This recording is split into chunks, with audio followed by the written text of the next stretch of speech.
ناظرین، ایسا نہیں کہ یروشلم سے بے دخل ہونے کے بعد یہودی ہاتھ پہ ہاتھ رکھ کر بیٹھ گئے، بلکہ انہوں نے اپنی بقا کے لیے نت نئی ترکیبیں اور چال بازیاں ایجاد کی۔ السلام علیکم ناظرین، یہودی پروٹوکولز کے بارے میں ایک اہم سوال یہ ہے کہ یہ خفیہ اور شیطانی کتاب یا دستاویز جسے 7 پردوں میں چھپا کر رکھا گیا تھا کیسے آشکار ہوئی؟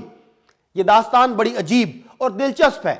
کہتے ہیں کہ 1887 میں روسی خفیہ ادارے کی ایک ایجنٹ جس کا نام جیلینکا تھا، اسے کہیں سے پتا چلا کہ پروٹوکولز کی ایک کاپی فرانس کے مزرائم لاج میں موجود ہے۔ اس وقت یہ لاج فرانس میں فری میسن کا ہیڈ کوارٹر تھا۔ جیلینکا ہاتھ دھو کر ان خفیہ دستاویزات کے پیچھے پڑ گئی۔ اس سلسلے میں اس نے لاج کے ایک ملازم کو اپروچ کیا تاکہ خفیہ کتاب تک رسائی کی راہ ہموار ہو سکے۔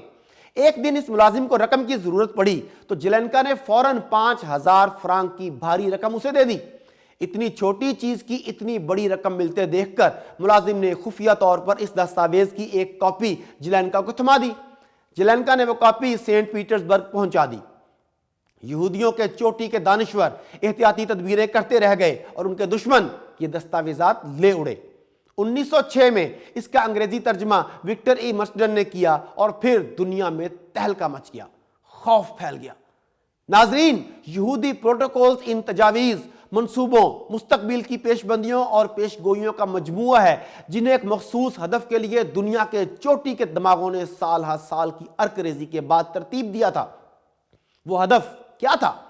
1897 میں سوئٹزرلینڈ کے شہر باسل میں پہلی عالمی صہیونی کانفرنس جس میں یہ تجاویز پیش کی گئی تھی، اس کے اختتام پر جب کانفرنس کے سربراہ اور جدید صہیونیت کے بانی ڈاکٹر تھیوڈر ہرٹزل سے مستقبل کے منصوبوں کا خلاصہ پوچھا گیا تو اس نے فخر سے کہا کہ میں زیادہ تو کچھ نہیں کہتا، بس اتنا کہتا ہوں کہ آج سے 50 سال کے اندر دنیا کے اوپر روئے ارض پر یہودی ریاست قائم ہوتا آپ سب اپنی آنکھوں سے دیکھیں گے۔ مشہور امریکی سرمایہ کار ہنری فورڈ نے 17 فروری 1921 کو نیو یارک ورلڈ میں شائع ہونے والے ایک انٹرویو میں کہا تھا کہ ان پروٹوکولز کے بارے میں صرف اتنا کہنا کافی سمجھتا ہوں کہ دنیا کا منظرنامہ حرف بحرف ان پیش بندیوں کے مطابق ہے جو اس کتاب کے مصنفین نے ترتیب دی تھی۔ یہودی پروٹوکولز میں جو منصوبے اور سازشیں ترتیب دی گئی تھیں وہ حیرت انگیز طور پر پوری ہوتی چلی آ رہی ہیں۔ دنیا نے دیکھا کہ ڈاکٹر تھیوڈر ہرٹزل کی بات سچ ثابت ہوئی۔ ٹھیک 50 سال بعد اسرائیل قائم ہو گیا۔ یہ ان تجاویز اور منصوبوں کا پہلا ہدف تھا جو پورا ہوا۔ دوسرا ہدف اس یہودی ریاست کی ان حدود تک توسیع ہے جو منی اسرائیل کو گریٹر اسرائیل میں تبدیل کر دے گی۔ سوال یہ ہے کہ اسرائیل کی حدود کیا ہوں گی؟ صہیونیوں کے منصوبوں کے مطابق اسرائیل لمبائی میں لبنان اور سعودی عرب تک اور چوڑائی میں دریائے دجلہ سے دریائے نیل تک ہے۔ اگر آپ اسرائیل کا جھنڈا بغور دیکھیں تو معلوم ہوگا جھنڈے پر 2 نیلی پٹیاں اسرائیل کی حدود اور ان 2 پٹیوں کے درمیان گریٹر اسرائیل دراصل ستارہ داؤد کی علامت کو ظاہر کرتا ہے۔